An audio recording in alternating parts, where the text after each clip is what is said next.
Selamat sore saudara sekalian. Kita bersyukur kepada Tuhan untuk pimpinannya sehingga kita di dalam setiap keadaan boleh menikmati berita Injil dari Tuhan. Dan berita Injil yang dimaksudkan bukan cuma sekadar berita bahwa saya mendapatkan keselamatan saja, tetapi bahwa saya mendapatkan hidup yang baru, sebuah kisah yang penuh dengan pengharapan yang tidak mungkin diperoleh di luar Tuhan Yesus. Nah, itu sebabnya kita boleh menikmati berita Injil lewat apa yang Petrus bagikan. Kali ini kita akan lanjutkan pembahasan dari 2 Petrus. Mari kita membaca bersama-sama 2 Petrus pasal yang pertama. 2 Petrus pasal yang pertama, kita akan membaca ayat yang ke-16 sampai ayat yang ke-19. 2 Petrus 1 ayat 16 sampai 19. Saya akan membacakan ayat-ayat ini untuk kita semua. 2 Petrus pasal yang pertama. Surat Petrus yang kedua pasal yang pertama dari ayat 16 saya bacakan. Sebab kami tidak mengikuti dongeng-dongeng isapan jempol manusia, ketika kami memberitahukan kepadamu kuasa dan kedatangan Tuhan kita Yesus Kristus sebagai Raja. Tetapi kami adalah saksi mata dari kebesarannya. Kami menyaksikan bagaimana ia menerima kehormatan dan kemuliaan dari Allah Bapa ketika datang kepadanya suara yang dari Yang Maha Mulia yang mengatakan, inilah anak yang kukasihi, kepadanya lah aku berkenan. Suara itu kami dengar datang dari sorga ketika kami bersama-sama dengan dia di atas gunung yang kudus. Dengan demikian kami makin diteguhkan oleh firman yang telah disampaikan oleh para nabi. Alangkah baiknya kalau kamu memperhatikannya, sama seperti memperhatikan pelita yang bercahaya di tempat yang gelap, sampai fajar menyingsing dan bintang timur terbit bersinar di dalam hatimu. Mari kita berdoa. Bapa di surga, kami bersyukur boleh menjadi anak-anak-Mu, karena kami tidak mungkin boleh diizinkan mendekat takhta-Mu, apalagi mendekatinya sebagai anak. Tapi kami bersyukur karena di dalam Kristus kami menjadi anak-anak-Mu. Terima kasih karena tidak satu pun berkat yang kami terima, yang layak kami terima. Tetapi Tuhan rela memberikannya dengan berlimpah sehingga kami benar-benar menikmati hidup sebagai anak. Terima kasih karena Engkau adalah Bapa yang mengasihi, yang memperhatikan kami, yang mengetahui apa yang kami perlukan dan memberikannya di dalam Kristus. Kami bersyukur karena kerajaan-Mu kekal selamanya dan kami boleh berbagian di dalamnya. Kami bersyukur karena pekerjaan-Mu tetap dan janji-Mu akan terjadi dan kami boleh mewarisi semuanya sebagai anak. Terima kasih untuk Sang Anak Allah yang rela datang menjadi manusia, menjadi Raja kami yang menghidupkan kami dan memasukkan kami ke dalam kisah agung dari Allah kami yang sudah bertakhta. Terima kasih semua yang Tuhan sudah berikan, kami terima dengan penuh ucapan syukur. Kiranya Tuhan berkenan tuntun kami sehingga setiap perkataan-Mu menghidupkan kami dan membawa kami ke dalam kehidupan yang makin limpah.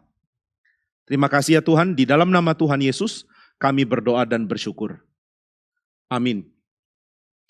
Saudara sekalian, ayat 16 mengatakan, kami tidak mengikuti dongeng-dongeng isapan jempol manusia. Atau di dalam bahasa asli dikatakan, kami tidak menerima mitos yang tidak mempunyai landasan. Kami memberitahukan kepadamu kuasa dan kedatangan Tuhan kita Yesus Kristus. Dan yang kami beritakan adalah hal yang sudah kami saksikan. Jadi saudara, di dalam ayat 16 ada kontras antara Kristus, berita Injil, dan juga cerita mitos, cerita isapan jempol. Apa sih yang buruk dari cerita isapan jempol atau dari mitos? Apa yang salah dari cerita-cerita itu? Atau lebih tepat lagi mungkin, apakah fatal untuk mempercayai cerita yang tidak benar itu? Saudara, di dalam pengertian Petrus, menurut apa yang kita baca di ayat 16, kisah tentang Kristus adalah satu-satunya kisah yang memberi pengharapan di tengah-tengah begitu banyak kisah yang hanya akan membuat manusia menjadi kosong. Kisah yang lain tidak ada guna. Saudara boleh terima, tapi saudara tidak akan memperoleh apapun. Dan yang Petrus tafsirkan sebagai kisah, itu bisa dengan tepat kita nyatakan atau kita pahami sebagai berhala. Saudara, waktu kita melihat agama-agama yang ada dan penyembahan terhadap berhala yang dialami atau yang dilakukan oleh manusia di dunia ini, mereka sebenarnya sedang mengikat diri kepada sebuah kisah. Nah, salah satu yang Tuhan tidak mau dilakukan Israel adalah membuat patung dan sujud menyembah. Ini jelas sekali karena baik patung yang diciptakan maupun tindakan sujud adalah hal yang akan menarik manusia keluar dari ceritanya Allah. Saudara, membuat patung Allah itu sama dengan mengganti manusia yang adalah patungnya Allah yang sejati. Kita tidak biasa bilang patung, kita biasa bilang image atau gambar. Tapi harap kita tahu di dalam tradisi dari timur dekat kuno 1500 tahun sebelum Tuhan Yesus, tidak ada gambar dua dimensi. Tidak ada foto, yang ada adalah patung. Ketika dikatakan manusia adalah gambar Allah, maka ini merupakan perbandingan yang kita bisa lihat dengan patung di dalam kuil. Dewa-dewa punya kuil dan ada patung. Tetapi Allah punya kuil adalah seluruh bumi dan patungnya adalah manusia.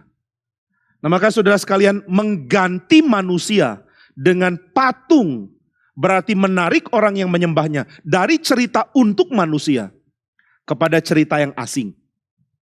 Nah, maka saudara, Tuhan melarang kita membuat patung dan sujud menyembah, karena itu berarti kita akan lawan cerita yang Tuhan siapkan untuk manusia dan membangun sebuah cerita yang lain. Di dalam abad yang ke-20 baru manusia sadar pentingnya cerita. Dan kita bersyukur karena banyak orang dipengaruhi dengan cerita melalui pekerjaan dari tokoh-tokoh Kristen. Seperti C.S. Lewis misalnya, atau Tolkien yang karyanya menjadi meledak setelah difilmkan di awal abad 21. Dan ini membuat kita sadar ternyata cerita itu penting. Saudara, cerita bukan cuma sekadar hiburan untuk membuat kita senang. Cerita adalah metode paling bagus untuk mempengaruhi manusia. Karena ketika kita diberikan sebuah cerita, kita akan segera mengidentifikasi diri kita di dalam cerita itu. Saudara membaca sebuah cerita, saudara akan menyadari, oh, saya ada di dalam bagian ini loh. Saya bisa renungkan diri saya seolah-olah saya ada di dalamnya. Ini yang membuat kita sangat rasa terpengaruhi waktu kita menonton sebuah film yang bagus misalnya. Saudara pernah dapat kesan itu ya, keluar dari gedung bioskop atau keluar dari gedung bioskop atau teater atau apapun, dan saudara merasa ceritanya sangat mempengaruhi, sangat membekas. Saudara seperti berada di dalam dan menikmati bagaimana cerita itu membentuk tokoh-tokoh yang ada di dalamnya. Saya sangat kagum kalau membaca karya dari Dostoyevsky, ini orang yang sangat teliti. Dan waktu saudara membaca tulisannya dia, saudara akan tahu dia sedang membagikan perspektifnya tentang siapa itu manusia. Dan ini yang membuat kita sadar yang kita baca adalah seorang jenius yang mengerti siapa itu manusia. Nah, maka saudara, kebiasaan membaca sebuah cerita yang bagus tentunya akan membuat kita sadar berapa besar cerita itu memberikan pengaruh kepada diri kita. Nah, maka waktu cerita tentang mitologi dewa-dewa dimasukkan, cerita itu sangat mempengaruhi. Saudara akan kehilangan masa depan dengan mempercayai cerita dari mitos-mitos tentang berhala atau tentang cerita apapun yang menjadi alternatif dari cerita Injil. Nah, maka dengan unik Petrus tidak mengatakan, kami tidak memberitakan berhala ya, kami memberitakan Kristus. Dia mengatakan, kami tidak memberitakan cerita berhala atau cerita mitos. Kami memberitakan Kristus. Ini jelas ditekankan. Kami tidak mengikuti dongeng atau kami tidak mengikuti mitos yang tidak berpengharapan. Ketika kami memberitahukan kepadamu kuasa dan kedatangan Tuhan kita, Yesus Kristus sebagai Raja. Berita Injil, salah satu yang ditekankan tentang Injil, adalah pengharapan di dalam Kristus. Saudara, kabar baik dari berita Injil bukan kabar baik yang penuh dinikmati sekarang. Kita belum menikmati kepenuhan dari berita itu sekarang. Maka berita Injil sangat mengandalkan kepenuhannya nanti. Ini yang membuat Injil adalah Injil. Saudara mendengar berita Injil, saudara mendengar kabar baik dan saudara digugah bahwa ternyata ada harapan. Oh, harapan itu nyata ya. Karena ternyata Tuhan akan kerjakan ini dan itu. Tuhan akan perbaiki ini dan itu. Tuhan akan berikan dirinya. Nah, sehingga kita sadar berita Injil menggugah kita untuk hidup kembali karena ada pengharapan. Dan Petrus mengatakan kalau kamu percaya berhala, kamu akan percaya cerita alternatif, cerita lain yang tidak memberi pengharapan. Apa bedanya? Bedanya adalah kamu sedang percaya sebuah berita real. Karena berita ini berkait dengan cerita lama dari para nabi. Saudara, saya mau kita belajar untuk berpikir di dalam cara berpikir ini ya, melihat kitab suci sebagai cerita. Ini bukan satu-satunya cara melihat tentu. Saudara bisa menikmati cara lain menyelidiki kitab suci. Dari kerajaan, dari tema kerajaan misalnya. Atau dari tema pergumulan antara manusia yang berusaha mengenal Tuhan dengan pesan dari Tuhan kepada manusia. Ada banyak cara untuk menyoroti Alkitab. Meskipun tidak berarti semua cara itu boleh dilakukan. Namun salah satu cara yang indah adalah saudara melihatnya sebagai sebuah cerita yang akan tuntas di dalam kehadiran Kristus. Ini cerita yang akhirnya akan menjadi baik. Ini bukan cerita omong kosong. Tetapi ketika saudara memahami Alkitab sebagai cerita, harap kenali satu hal. Bahwa cerita ini dipresentasikan kepada saudara, supaya saudara mengganti cerita hidup saudara dengan cerita Alkitab ini. Ini tuntutan yang serius. Maukah kamu percaya cerita Alkitab? Mau. Kalau begitu, rubah ceritamu. Rewrite your life story. Tulis kembali kisah hidupmu berdasarkan kisah besar ini. Jangan ikuti kisahmu yang lama. Lalu setelah itu kamu coba cari bagian mana dari Alkitab yang bisa memperkaya kisah kita yang lama. Kalau saudara mempelajari kitab suci, saudara akan menyadari tuntutan kitab suci untuk kita merubah kisah dan memasukkan diri kita ke dalam kisah Alkitab itu jelas sekali. Ketika saudara membaca kisah Israel keluar dari Mesir, saudara dihadapkan pada dua pilihan. Mau ikut kisah suksesnya Mesir yang membangun kerajaan demikian hebat, yang mengganti seluruh keilahan yang asli dari Tuhan dengan berhala, yang mengganti seluruh belas kasihan dengan penindasan. Atau kamu mau ikuti ceritanya Israel yang bertuhan. Nah, saudara akan dihadapkan pada dua cerita ini. Dan waktu saudara membaca kisah Keluaran, saudara akan dituntut untuk memilih. Mana menurutmu cerita yang lebih bagus? Cerita suksesnya Mesir atau cerita ibadahnya Israel? Kalau saudara bilang Israel, silakan baca. Saudara akan menyadari cerita Israel tidak mulus. Ceritanya penuh dengan konflik, penuh dengan perputaran yang mengagetkan. Nah, kalau kita terbiasa baca cerita anak, kita akan tahu bahwa cerita anak itu sangat miskin pergumulan. Atau ya ada pergumulan tapi tidak menjadi pergumulan yang mayor atau yang membuat kita sendiri merasa susah waktu baca. Ya wajar ya, saudara gak akan cerita ke anak umur 5 tahun misalnya. Alkisah ada seekor kelinci yang lucu, tapi kelinci itu berhadapan dengan pergumulan akan dimasak misalnya. Itu cerita akan agak sulit ya untuk diterima anak-anak. Kelinci lucu yang akan dimasak, itu akan bikin anak trauma mungkin. Tapi kalau saudara terus baca cerita kelinci lucu yang akhirnya hidup bahagia selama-lamanya dengan anak kecil, saudara akan sulit memahami realita hidup.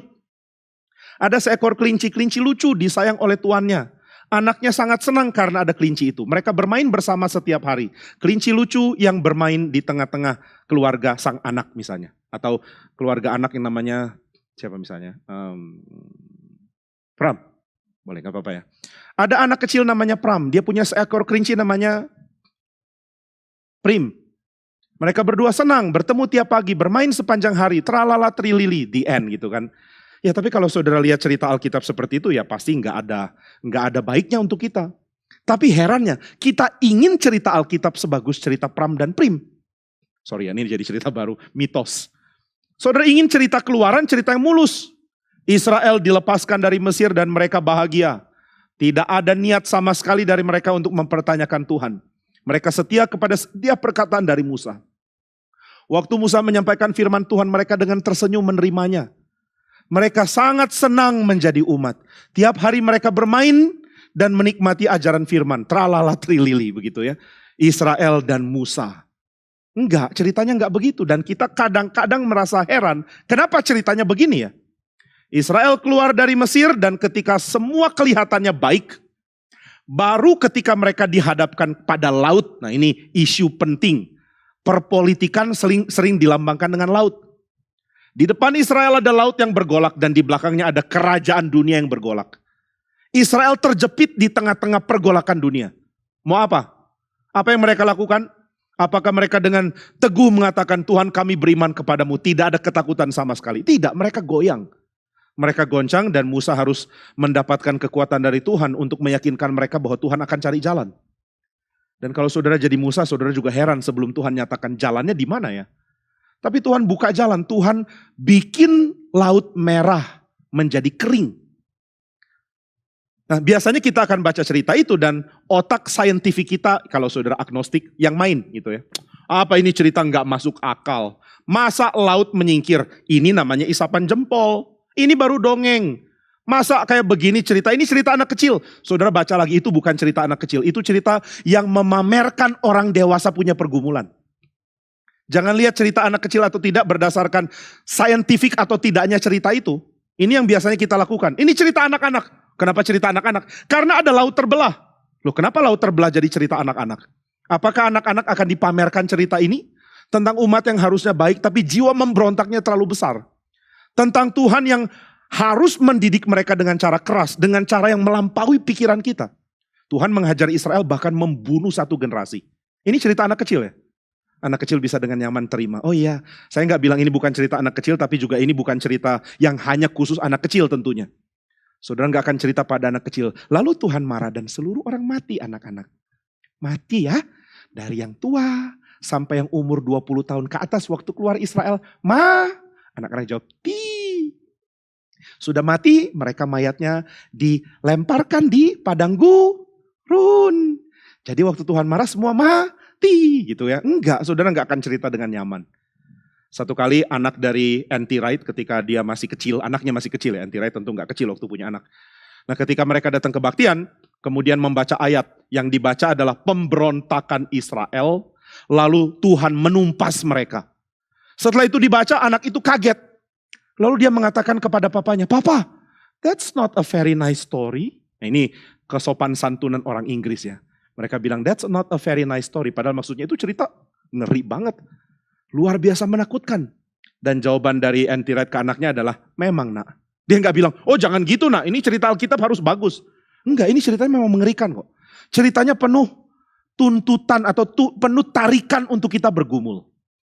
Maka ketika orang mengatakan, ini apa cerita dongeng anak-anak laut yang terbelah? Baca lagi lah. Kadang-kadang kita baca cuma pakai satu jenis sudut pandang. Lalu kita remehkan semua pesan yang mau disampaikan. Ini sama seperti kalau orang datang kepada seseorang, lalu lihat tampangnya langsung menilai dia, kira-kira dia punya konten atau tidak. Saya sangat ingat ya, dulu ketika kami masih kuliah sebelum saya masuk sekolah teologi. Itu kami punya satu dosen,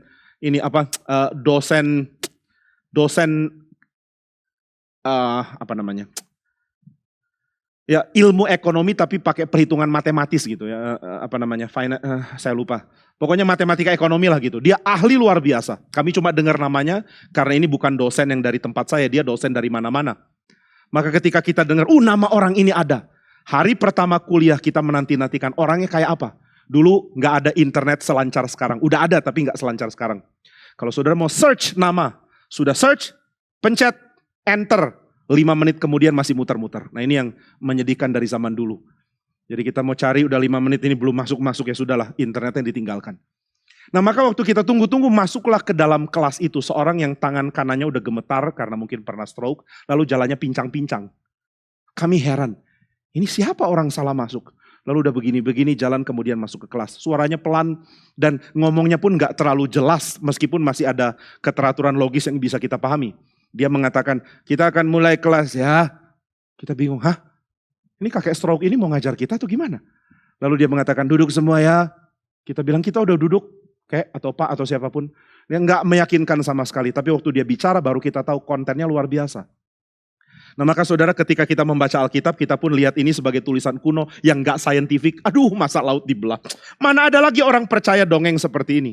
Yaitulah orang agnostik adalah orang yang kurang imajinasi. Saudara kalau kurang imajinasi ya baca apapun gak bisa loh. Ini kritiknya kritiknya Lennox. John Lennox, ini John Lennox bukan John Lennon by the way, ketika berbicara dengan seorang agnostik. Waktu itu ada pertemuan Oxford dan Cambridge, John Lennox dari Cambridge, atau Oxford ya salah satu lah.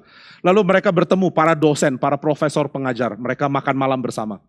Lalu dia duduk dengan seorang agnostik. Orang itu dosen juga, profesor juga, lalu dia tanya, kamu ngajar apa? Saya, John Lennox mengatakan, saya mengajar fisika. Oh fisika ya. Lalu dia lihat, kamu kelihatan saleh, kamu Kristen ya? John Lennox bilang, iya saya orang Kristen. Aduh Kristen. Masih percaya juga dongeng itu? Di zaman saintifik ini masih percaya dongeng itu? Nggak ada yang bisa dibenarkan kecuali yang bersifat materi dan energi. Yang ada hanya materi dan energi. Di luar itu nggak ada. Lalu John Lennox dengan tenang angkat menu. Dia nggak berargumen, nggak berapologetik, cuma angkat menu lalu mengatakan, kamu mau makan apa? Lalu orang itu bilang, bebek panggang kayaknya enak. Lalu John Lennox heran, mana ada bebek panggang? Loh, itu menu paling atas, bebek panggang. Itu udah jelas ditulis. John Lennox bilang, enggak, ini bukan bebek panggang. Ini adalah kertas dan tinta. Oh enggak, itu bebek panggang. Bukan, yang jelas itu, yang real adalah materi dan energi. Materi yang ada di tangan saya adalah kertas dan tinta. Tolong jelaskan dari mana engkau bisa simpulkan bebek panggang. Dari sini. Dia bilang, itu tulisannya bebek panggang. Saya cuma mau pakai permainanmu, kata John Lennox. Yang real adalah materi dan energi. Betul? Iya betul. Oke, materi dan energi. Ada energi apa di kertas ini? Yang saya lihat jelas adalah ada materi. Materi kertas dan materi tinta. Betul? Orang itu bilang, iya betul. Saya nggak lihat bebek panggang Pak. Tolong kasih tahu saya di mana ada bebek panggang di kertas ini. Orang itu geleng-geleng kepala bilang, kamu gila ya? John Lennox balik bilang mengatakan, no, kamu yang gila. Maksudnya kamu yang gila apa? Enggak benar kalau kamu mengatakan yang benar itu cuma materi dan energi. Karena yang disimbolkan oleh tulisan itu memang benar bebek panggang. Dan kita bisa panggil pelayan, tunjuk di kertas bilang, saya mau ini. Dan pelayan itu akan bawa bebek panggang. Pelayan itu nggak akan bawa kertas yang sama. Saya mau ini. Oke, nih. Loh, bukan saya pesan yang nomor 1 ini. Ya itu ada sama, nomor 1 tuh. Enggak, dia akan bawakan bebek panggang. Berarti manusia sehari-hari pun tidak hanya mengandalkan materi dan energi. Nah, ini kalimat yang saya nggak lanjutkan perdebatan mereka ya, kita nggak bahas apologetik di sini. Namun seringkali orang terlalu sempit karena menganggap bahwa bidang yang dia miliki adalah satu-satunya bidang untuk mengerti kebenaran. Dan itu nggak benar. Saudara nggak bisa cuma pakai satu model sudut pandang, lalu memahami seluruh kebenaran Tuhan lewat satu model sudut pandang itu. It doesn't work like that. Saudara nggak bisa gerak atau nggak bisa hidup bahkan dengan cara pandang seperti itu. Maka kalau kita membaca kisah air laut dikeringkan oleh Tuhan, saudara langsung tahu. Ini bukan cuma masalah apakah ini real atau tidak. Kita percaya itu real, kita percaya itu dalam sejarah terjadi. Tapi yang kita lebih ingin tahu adalah maknanya itu apa.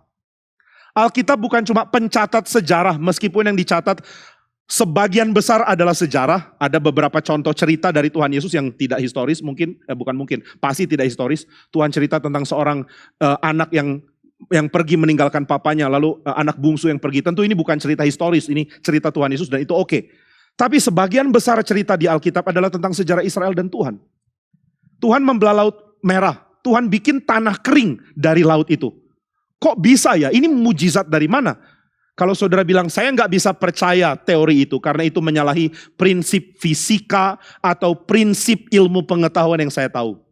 Harap kita yang mempercayai ilmu pengetahuan juga mengetahui satu hal. Bahwa penyelidikan tentang asal-usul kosmos, asal-usul alam semesta, itu tidak ada paralelnya di dalam ilmu pengetahuan fisika yang kita tahu. Ini jadi satu hal yang dipahami ya. Ketika kita menyelidiki bagaimana alam semesta bisa mulai, tidak ada teori yang cukup yang bisa membuat kita mengerti bagaimana mengerti alam semesta mulai. Jadi in the beginning, pada mulanya ciptaan, itu tidak bisa dinilai lewat pengertian saintifik yang kita miliki sekarang. Maka kalau saudara bilang saya adalah orang yang sangat ilmiah, saudara harus mengakui ilmu yang saya ketahui, bahkan yang semua orang ketahui sekarang, tidak bisa menjelaskan pada mulanya seluruh alam ini terjadi dari mana. Dan semua orang sepakat, semua ilmuwan sepakat bahwa dunia ini, alam semesta ini ada awalnya. Itu kesepakatan, meskipun beda dalam bentuk tahunnya gitu ya. Berapa lama alam ini sudah ada, para ilmuwan beda pendapat.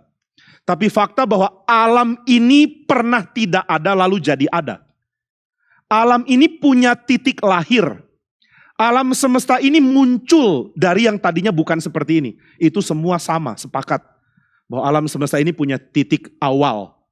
Lalu bagaimana mengerti alam ini bisa jadi? Nggak ada yang bisa ngerti. Jadi kalau saudara percaya ilmu pengetahuan, saudara akan percaya bahwa alam semesta punya permulaan, punya beginning. Dan saudara juga harus percaya kita tidak punya pengertian yang cukup untuk memahami bagaimana alam semesta dimulai. Nah kalau begitu kita harus dengan rendah hati mengatakan bahwa permulaan alam semesta adalah sesuatu yang kita tidak cukup alat untuk pahami.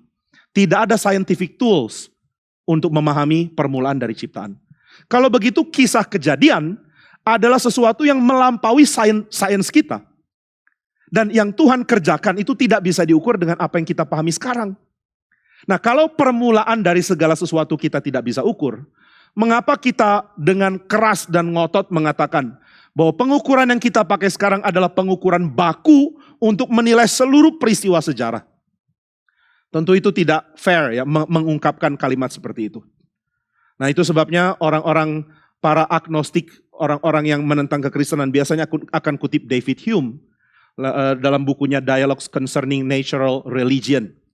David Hume mengatakan bahwa mujizat itu tidak mungkin terjadi karena mujizat itu adalah sesuatu yang tidak mempunyai validitas secara rasio. Saudara tidak bisa validasi, saudara tidak bisa mengesahkan mujizat lewat rasio saudara. Oh, orang agnostik suka sekali kutip David Hume. Tapi yang mereka tidak tahu adalah David Hume bukan cuma ngomong itu. David Hume juga ngomong hal lain. Dia mengatakan sebab akibat pun tidak bisa dibuktikan lewat rasio kita. Wah ini jadi kacau ya. Kalau sebab akibat kita nggak bisa terima, maka penemuan ilmiah kita semuanya akan gagal. Saudara nggak bisa mengatakan karena saya sudah lakukan percobaan ini, maka ini bisa berhasil. Misalnya penemuan vaksin. Sudah dicoba vaksinnya, sudah masuk dalam tahap percobaan, akhirnya semua beres. Lalu orang mengatakan, oh ternyata ini bisa digunakan sebagai vaksin. Kami sudah coba. Caranya bagaimana bikin? Nih, udah dicatat. Kami sudah mencatat di dalam bentuk catatan. Ayo, sudah dibukukan. Silakan ikuti prosedurnya. Lalu saudara ikuti prosedurnya. Pertama kita lakukan ini, kemudian ini, tahap berikutnya ini, lalu lakukan ini. Akhirnya jadi vaksinnya. Nah ketika saudara ikuti pola itu, kenapa saudara bisa yakin bahwa hasil akhirnya akan sama dengan yang jadi prototipenya? Karena saudara tahu ada hubungan sebab akibat. Kalau saya kerjakan hal yang sama dengan dia, saya akan hasilkan hal yang sama. Ya kan? Nah David Hume mengatakan itu nggak ada tempat di rasio. Bayangkan. Jadi kalau orang agnostik terima David Hume, dia harus tolak fisika juga. Nah ini yang banyak orang nggak ngerti ya. Baca David Hume cuma kutip-kutip yang dia suka. Mirip dengan baca Alkitab cuma kutip-kutip yang dia benci lalu dia serang. Jadi saudara orang agnostik tidak bisa kutip David Hume karena David Hume anti-science. Kamu harus runtuhkan sains juga kalau mau terima teorinya Hume. Kira-kira begini, ya kita nggak usah bahas Hume-Human ya. Nah, maka saudara sekalian, waktu kita lihat kisah Alkitab, kita tidak menilainya berdasarkan teori saintifik kita. Dan mengatakan, oh ini mitos juga. Cerita Alkitab sama mitosnya dengan yang lain. Saudara dan saya tidak menolak kisah-kisah berhala dan lain-lain. Hanya karena itu tidak saintifik, bukan itu ya. Saudara dan saya tidak terima cerita Zeus, bukan hanya karena itu tidak saintifik. Tapi karena itu enggak real. Tahu dari mana itu enggak real? Karena tidak memberikan kepada kita sumbangsi apapun terhadap sejarah dan kemanusiaan kita. Saudara nggak akan tambah ngerti manusia lewat ambil cerita Zeus itu. Saudara nggak akan tambah mengerti pengharapan lewat mengambil cerita mitos apapun. Tapi ketika saudara melihat kisah Alkitab, saudara menemukan pergumulan yang real yang dihadapi orang-orang di dalam kisah itu adalah pergumulan saudara juga. Ketuhanan yang mereka percayai adalah ketuhanan yang sulit sekali untuk diimani. Sama seperti sekarang saudara, sulit mengimani Tuhan di dalam langkah yang Tuhan mau kita jalani. Mengikuti Tuhan bukan hal yang mudah. Dan waktu orang-orang mengikuti Tuhan dengan setia, belajar taat, baru mereka sadar. Ternyata mengikuti Tuhan memberikan hasil yang limpah. Meskipun pada awalnya mengikuti dia sangat membingungkan dan sulit.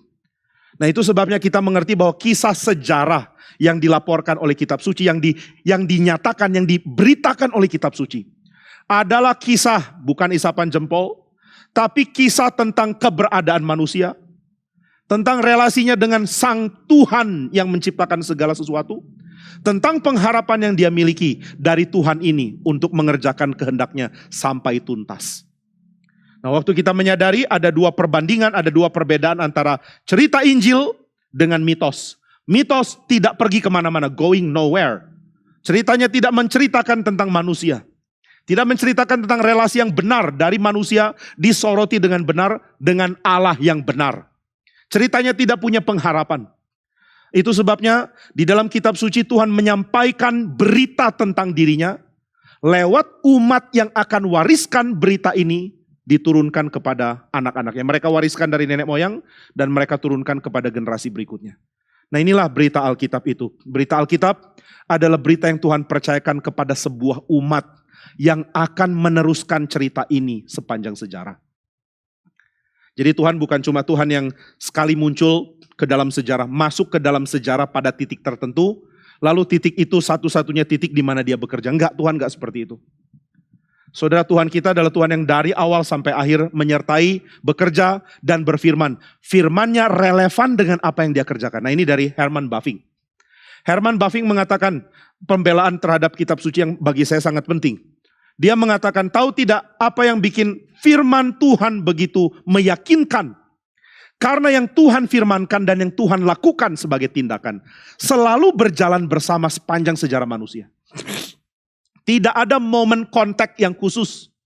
Seluruh peristiwa yang Tuhan kerjakan dengan perkataan dan tindakan berjalan bersama dengan umat Tuhan di dalam sejarah. Nah, saudara, ini agak berbeda dengan kalau kita memahami agama secara wahyu yang hanya turun satu titik tertentu. Itu adalah agama yang tidak melihat relevansi wahyu itu dengan sejarah. Kristen gak begitu. Kristen tidak melihat wahyu turun dalam satu bentuk saja, lalu selesai di situ. Tidak. Firman Tuhan yang turun, yang Tuhan nyatakan lewat para penulis kitab suci, adalah firman yang menyatakan perbuatan Tuhan di bumi. Apa yang dia kerjakan di bumi? Dia membebaskan Israel. Kenapa dia bebaskan Israel? Dia memberikan kepada Israel cinta kasihnya, perjanjian, pengharapan, tuntunan. Sehingga Israel boleh menjadi umat yang menikmati Tuhan. Kenapa dia memberikan begitu banyak tanda-tanda mujizat? Karena dia mau memberitahu kepada Israel, dunia yang kau lihat sekarang, manusia yang kau nikmati di dalam relasi komunalmu sekarang, bukan kesempurnaan dari rancangan Tuhan, belum sekarang. Tuhan masih akan sempurnakan nanti. Maka untuk menyatakan bahwa Tuhan masih akan kerja dengan cara yang begitu limpah di dalam saatnya nanti, Tuhan mengizinkan adanya tanda-tanda. Nah, ini maksudnya tanda. Mujizat itu tanda, dan tanda itu menunjuk kepada realita yang akan terjadi nanti, belum sekarang. Itu sebabnya ketika Tuhan nyatakan mujizatnya adalah tanda. Kamu akan nikmati kelimpahannya nanti, belum sekarang. Itu sebabnya laut yang dikeringkan, kemudian Tuhan yang berbicara di atas sebuah gunung, Tuhan yang memanggil nabi-nabinya dan melakukan banyak tindakan mujizat, adalah Tuhan yang berpesan, aku masih akan kerjakan hal yang besar sekali nanti pada akhirnya. Nah, ini yang membuat Israel berpengharapan. Tuhan akan kerjakan hal besar nanti. Saudara bisa bayangkan ya, kalau Tuhan sudah bilang, aku akan kerjakan hal besar nanti. Berapa luar biasanya itu. Karena apa yang Tuhan janjikan akan kerjakan, tidak bisa disamai oleh apa yang sudah terjadi sekarang. Nah, jadi Israel akan menanti hal besar yang akan terjadi nanti. Kami akan menikmati pekerjaan Tuhan secara lengkap nanti. Apa buktinya dia akan kerjakan? Lewat tanda-tanda yang Tuhan nyatakan sepanjang sejarah. Maka saudara, tanda demi tanda Tuhan tunjukkan kepada orang Israel. Sehingga orang Israel menyadari kami berpegang pada pengharapan. Tuhan akan kerjakan hal besar nanti. Dan peristiwa Kristus lahir, peristiwa Kristus menjadi manusia, adalah peristiwa yang penuh dengan makna tanda. Yesus yang mati dan bangkit adalah Yesus yang memberikan pengharapan bahwa Tuhan akan bekerja menaklukkan kematian.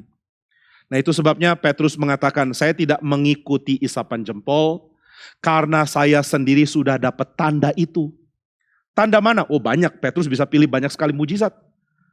Apa bangkitnya Lazarus dia bisa kutip, atau bangkitnya orang mati atau apapun lah, memberi makan 5.000 orang. Semua tanda itu punya makna. Saudara beri makan 5.000 orang itu khusus sekali ya. Kalau saudara mempelajari kisah itu, saudara akan sadar. Peristiwa memberi makan 5.000 orang adalah peristiwa penggenapan pemeliharaan Tuhan di padang gurun. Di padang gurun Tuhan pelihara Israel dengan roti dari surga. Sedangkan di dalam kisah memberi makan 5.000 orang, Tuhan menyatakan kegenapannya sudah tiba. Kita akan menikmati roti dari sorga di dalam zaman akhir. Mana roti sorganya? Kristus. Maka Kristus yang adalah roti sorga memberikan simbol yaitu roti dan ikan yang diberkati lalu dipecah-pecahkan. Dinikmati oleh 5.000 orang dan setelah 5.000 orang menikmati roti, mereka mengatakan ini roti dari sorga. Bukan, itu tanda. Roti yang kamu makan adalah tanda. Lalu realitanya mana? Kristus mengatakan realitanya adalah aku. Akulah roti yang turun dari sorga. Akulah yang akan menggenapi yang Tuhan mau kerjakan. Akulah pembawa kerajaan final itu. Akulah yang akan memberikan makan kepada kamu semua di dalam perjamuan akhir Tuhan kita. Nah, maka saudara, waktu kita menyadari berita itu, pesan itu, memberi makan 5.000 orang menjadi sangat penting. Tapi Petrus tidak pilih bagian itu juga. Petrus memilih bagian yang unik. Ketika Yesus mengajak Petrus, Yakobus, dan Yohanes pergi ke atas gunung bersama-sama dengan dia. Lalu mereka tertidur, kemudian Kristus berubah rupa. Ini tentu saudara tahu ceritanya ya. Kristus berubah wujud menjadi terang, begitu mulia. Lalu di situ ada Elia, kemudian di situ ada Musa. Nah, ketika saudara membaca apa yang Petrus bagikan, Petrus tidak soroti kehadiran Musa dan Elia di ayat yang ke-17. Kami menyaksikan bagaimana ia menerima kehormatan dan kemuliaan dari Allah Bapa. Ketika datang kepadanya suara dari Yang Maha Mulia, mengatakan inilah anak yang kukasihi, kepadanya lah aku berkenan. Saudara, Petrus tidak mengatakan tentang Musa dan Elia. Bagi dia pesan yang paling penting adalah suara Tuhan yang menyatakan inilah anakku yang kukasihi. Kenapa ini penting? Karena ini berkait dengan Mazmur 2. Saudara, di Mazmur 2 Tuhan mengatakan, anakku engkau telah kuperanakkan pada hari ini. Mintalah, maka aku akan memberikan bangsa-bangsa kepadamu sebagai jarahan. Nah saudara sekalian, Mazmur 2 adalah tentang pengangkatan anak. Engkau telah kuperanakkan pada hari ini. Dan dikatakan bahwa kemuliaan dari sang anak dinyatakan di gunung yang kudus. Nah kita lihat sama-sama Mazmur yang kedua. Di dalam Mazmur yang kedua ayat yang ke-7 dikatakan, 6. Akulah yang telah melantik rajaku di Sion, gunungku yang kudus. Lalu kita kembali ke 2 Petrus pasal pertama. Petrus mengatakan, inilah anakku yang kukasihi. Dan ayat 16 dia mengatakan, ini terjadi, ayat yang ke-17. Ini terjadi, suara dinyatakan, inilah anak yang kukasihi, kepadanya lah aku berkenan. Ayat 18, suara itu kami dengar datang dari sorga, ketika kami bersama-sama dengan dia di atas gunung yang kudus. Jadi Petrus mengatakan yang kami beritakan adalah Kristus. Dan Bapa di sorga sudah mengkonfirmasi, ini rajaku. Nah kenapa ini penting ya?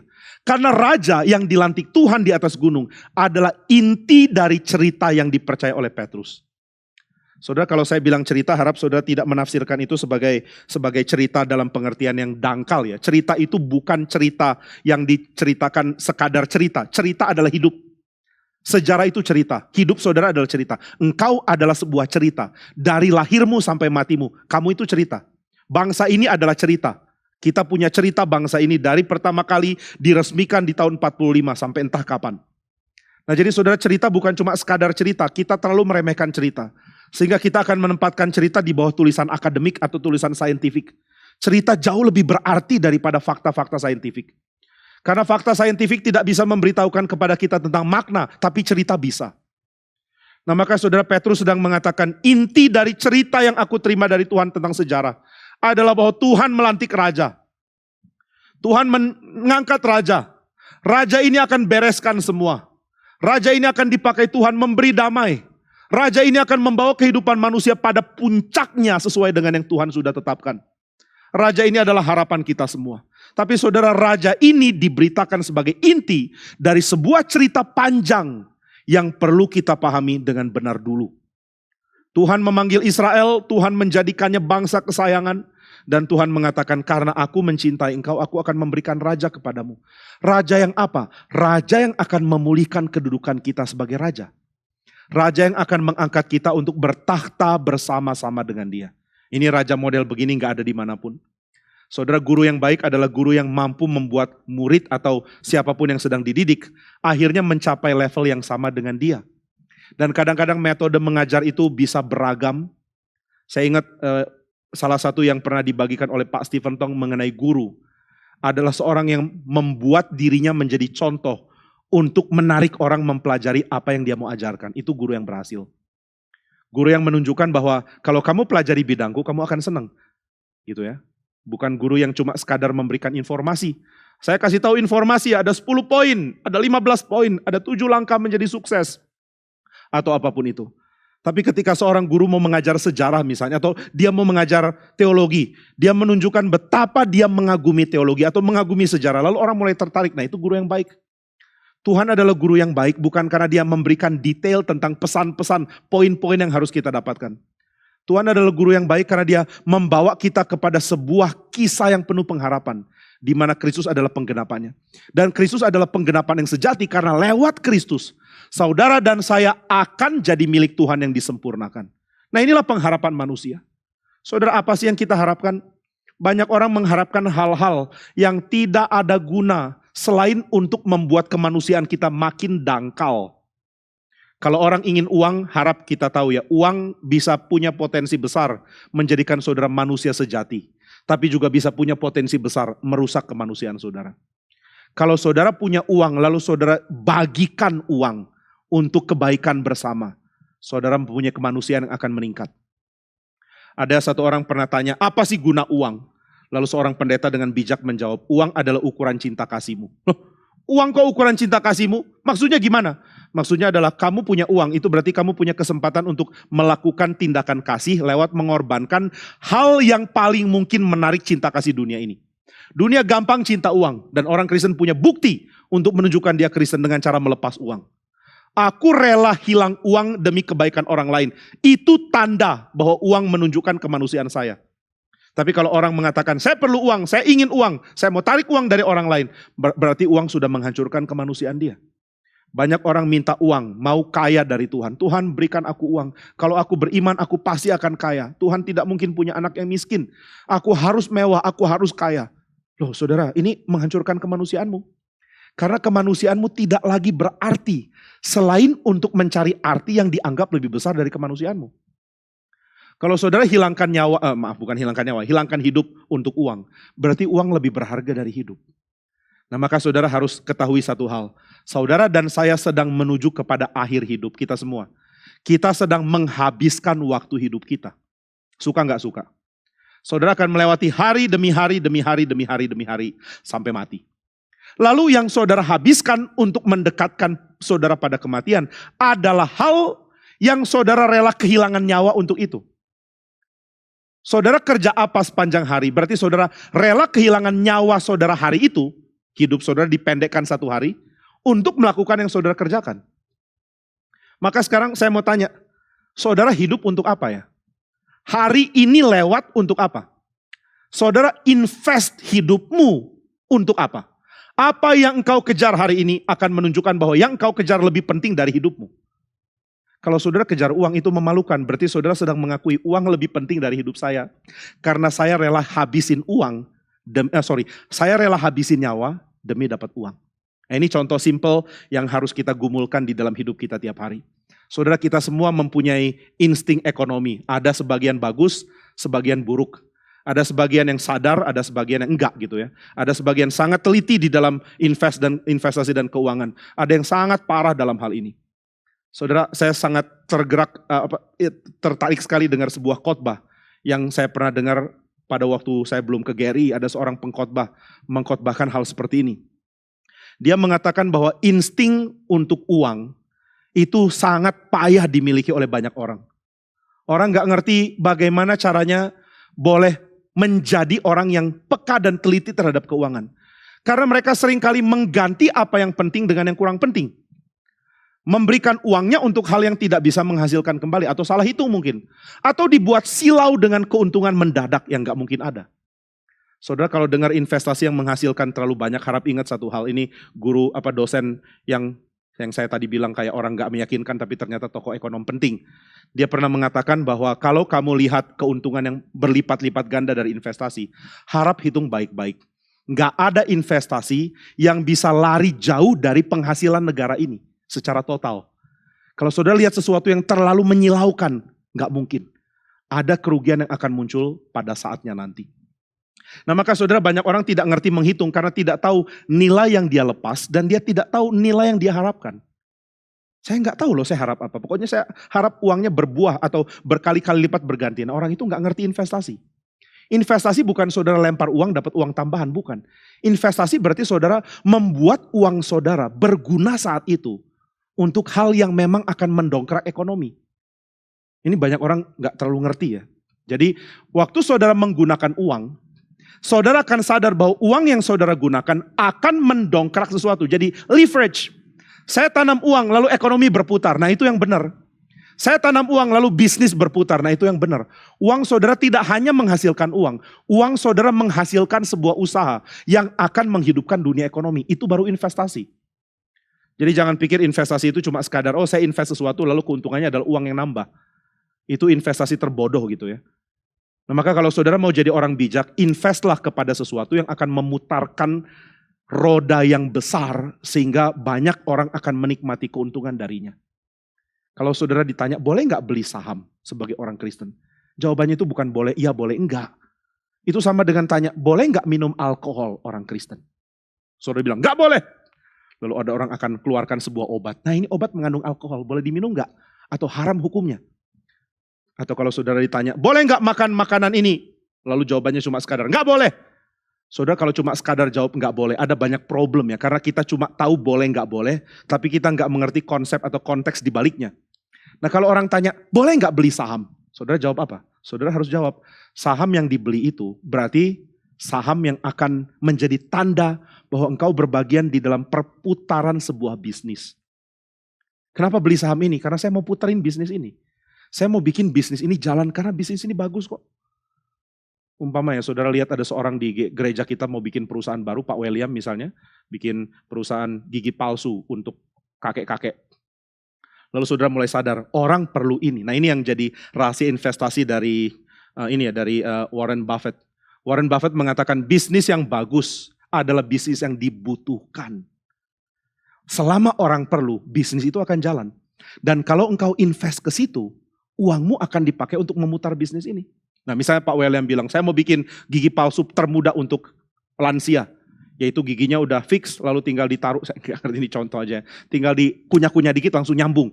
Tiba-tiba langsung ada akar ke dalam gusi atau apapun lah. Pokoknya ini gigi penemuan yang luar biasa dan Pak William perlu modal untuk memutarkan ini. Lalu kita mengatakan, saya invest deh.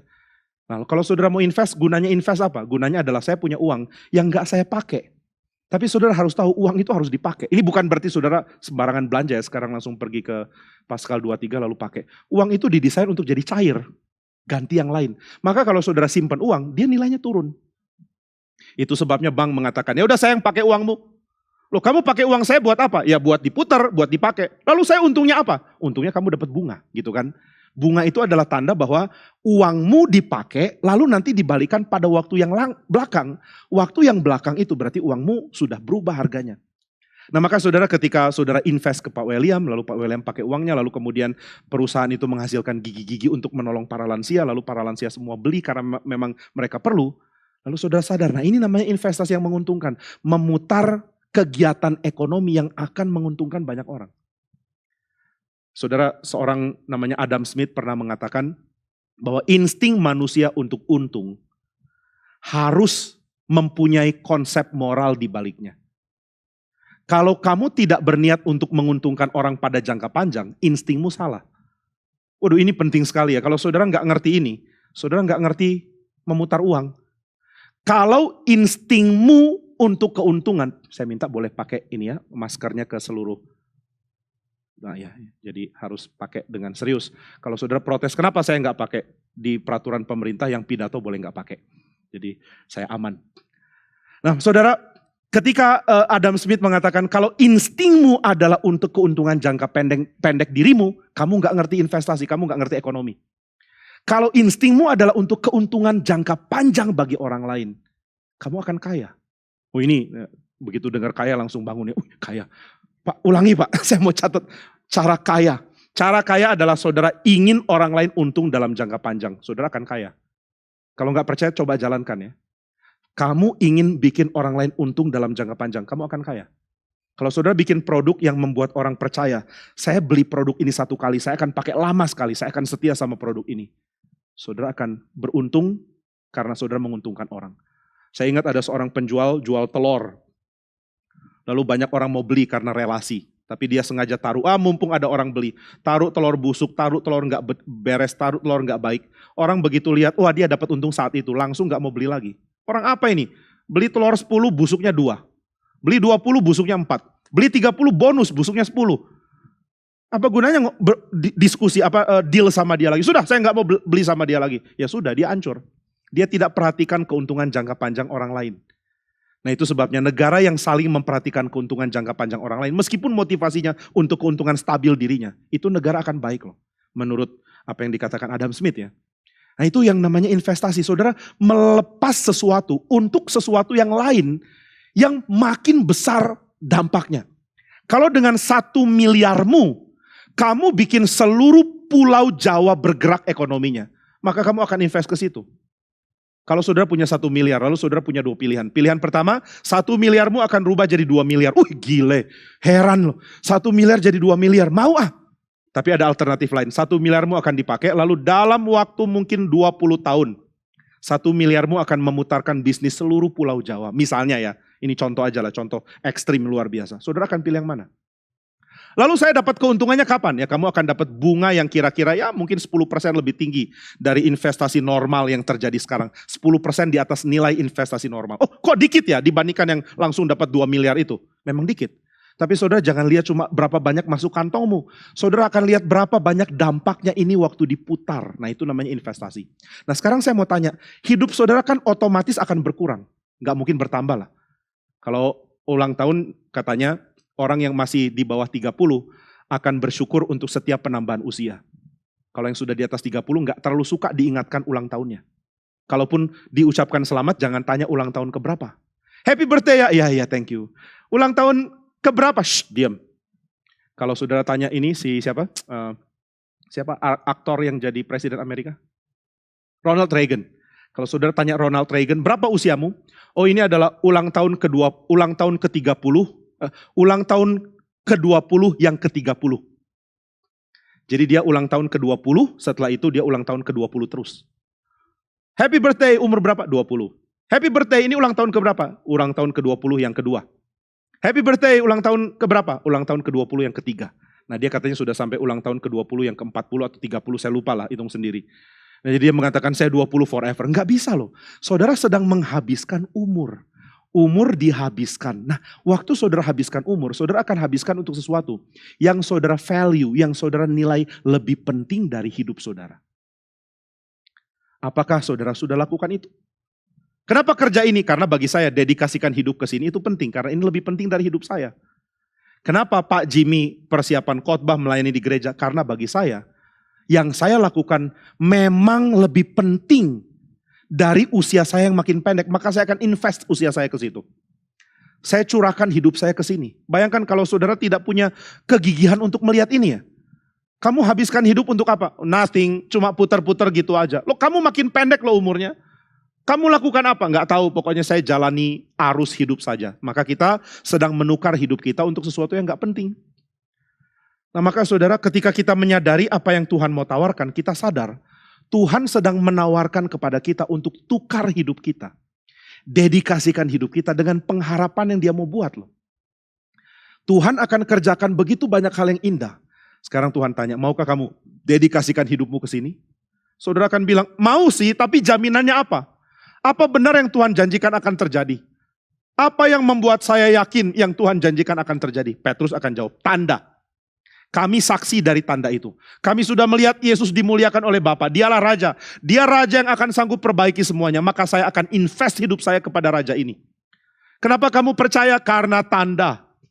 Adakah alternatif lain? Petrus bilang, tidak, yang lain cuma mitos.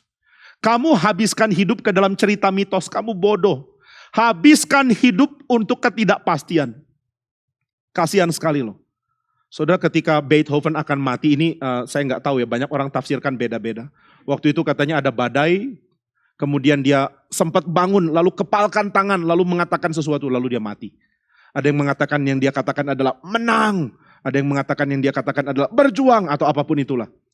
Tapi saudara, apapun yang Beethoven katakan, gak ada gunanya, tapi karena akhirnya dia mati kok. Sebelumnya seperti yang Pak Tong pernah bagikan ya, dia baca-baca karya Handel, lalu mengatakan, aduh Handel rajin sekali tulis begitu banyak, saya cuma coret-coret sedikit nada sudah mau mati. Nah saudara, apakah kita mau akhir hidup yang seperti ini, yang mengatakan, saya berjuang tapi habis itu mati, gak ada apa-apanya lagi. Tapi saudara, inilah yang akan dialami kalau saudara punya cerita yang salah, cerita isapan jempol, cerita agama yang salah, cerita hidup yang juga salah, cerita hidup yang tidak bertuhan sama sekali. Dan kalau saudara bilang, oh saya cerita hidupnya bertuhan kok, aku percaya Tuhan. Saudara gak bisa cuma percaya Tuhan. Kalau saudara mengatakan aku percaya Tuhan, berarti seluruh hidup saudara diubah oleh Dia. Seluruh hidupmu hanya untuk Tuhan, itu namanya bertuhan. Kalau hidupmu bukan untuk Tuhan, engkau sedang tidak bertuhan. Hidup untuk Tuhan baru bertuhan. Apakah engkau percaya Tuhan? Percaya, berarti hidupmu untuk Tuhan. Dan hidup yang dihabiskan untuk Tuhan adalah hidup yang berpengharapan. Kamu tahu pengharapan itu karena kamu beriman. Kami tahu pengharapan itu karena kami saksi. Itu kata Petrus. Kami saksi untuk kamu bisa beriman. Sehingga dari kesaksian Petrus kita percaya kisah Kristus adalah benar. Nah kalau saudara meragukan validitas kesaksian Petrus, harap kenal satu hal. Petrus mati disalib terbalik untuk mempertahankan kesaksian ini, pesan ini. Apakah mungkin Petrus bohong? Kalau benar Petrus bohong, kok dia rela mati demi pesan ini ya? Demi isapan jempol. Petrus menantang semua pembacanya di sini. Kami tidak mengikuti dongeng-dongeng isapan jempol. Tahu dari mana ini bukan isapan jempol? Aku lihat sendiri, aku saksi. Kamu bohong mungkin, saksi palsu, gak mungkin. Karena untuk kesaksian ini, aku rela mati. Petrus rela tukar hidupnya demi kesaksian ini. Bahkan dia sudah lakukan itu. Dia mati, martir.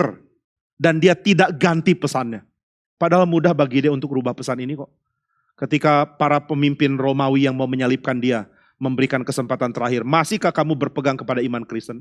Petrus dengan gampang bisa mengatakan, enggak, saya mau pindah. Apakah engkau pengikut Tuhan Yesus? Dia bisa menyangkal Yesus. Seperti dia menyangkal sebelum Yesus disalib. Apakah engkau murid dari Yesus? Bukan, aku tidak kenal dia. Apakah engkau murid? Bukan. 3 kali menyangkal, bebas. Dikeluarkan dari penjara. Sudah tua kok, Tuhan maklum lah ya. Tapi Petrus tidak lakukan itu. Dia tukar nyawanya untuk berita ini. Maka kalau saudara mengatakan Petrus bohong. Petrus bilang, saya rela mati untuk berita ini. Either saya gila, atau saya error, tapi nggak mungkin bohong. Nah kalau saudara bilang, kayaknya Petrus gila loh. Nah kalau saudara bilang begitu, mari kita selidiki apakah surat ini ditulis oleh orang gila yang pikirannya nggak runut? Gak mungkin loh, argumennya sangat bagus. Keindahan berbahasanya seperti saya bagikan, begitu luar biasa. Kalau saudara bilang, itu kan keindahan berbahasa karena ada sekretaris. Kalau gitu saya tanya lagi, sekretaris mana yang mau jadi pegawai dari orang gila? Nah jadi saudara sekalian, Petrus rela mati untuk Injil, untuk pesan ini, supaya kita percaya kesaksian dia benar. Dan kalau kita percaya kesaksian dia benar, berarti kita mesti tahu rahasia dia. Kenapa dia rela tukar hidupnya untuk berita ini? Petrus mengatakan, karena ada Kristus yang akan datang sebagai Raja. Tuhan sudah konfirmasi kerajaan ini. Mazmur 2 digenapi di depan mata kami ketika Kristus dimuliakan oleh Bapa. Saudara dan saya tidak ikut cerita omong kosong. Mari bersuka cita. Saudara dan saya adalah orang-orang yang paling berpengharapan di seluruh bumi. Gak ada orang yang mendekati pengharapan yang saudara miliki. Saya gak peduli berapa banyak uang orang lain, mereka tidak sedekat kita di dalam berpengharapan. Saya gak peduli berapa banyak orang mempunyai jaminan, kekayaan, harta, koneksi, nama baik, nama besar, kehebatan, kekuatan. Gak ada satupun dari mereka yang punya apa yang kita miliki. Kecuali mereka percaya Kristus, mereka tidak punya pengharapan. Maka kita bersyukur karena kita dapat ini pun bukan karena kita lebih spesial kok.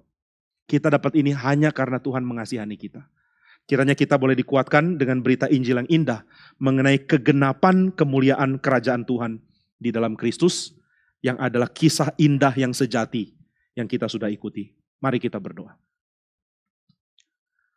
Bapa di surga, kami bersyukur karena kami boleh menukar hidup kami untuk sesuatu yang berpengharapan. Kami boleh menghabiskan hidup demi Kristus karena kami tahu di dalam Kristus kesempurnaan dari pekerjaan Tuhan akan terjadi. Kami bersyukur karena Petrus rela mati untuk menyatakan kesaksian bahwa dia sudah melihat Yesus ditinggikan oleh Bapa di atas sebuah gunung. Kesaksian ini bukan kesaksian yang palsu karena Petrus rela mati demi kesaksian ini. Kesaksian ini bukan kesaksian dari seorang yang gila karena Petrus adalah pemimpin yang dihormati oleh banyak orang. Kami bersyukur karena kami boleh mewarisi berita Injil yang kuat dari seorang yang menyaksikannya dengan berani. Terima kasih karena kami tidak mengikuti isapan jempol manusia, tapi kami mengikuti kisah sejati yang Allah sedang buat di dalam sejarah. Di dalam nama Tuhan Yesus kami berdoa dan bersyukur. Amin.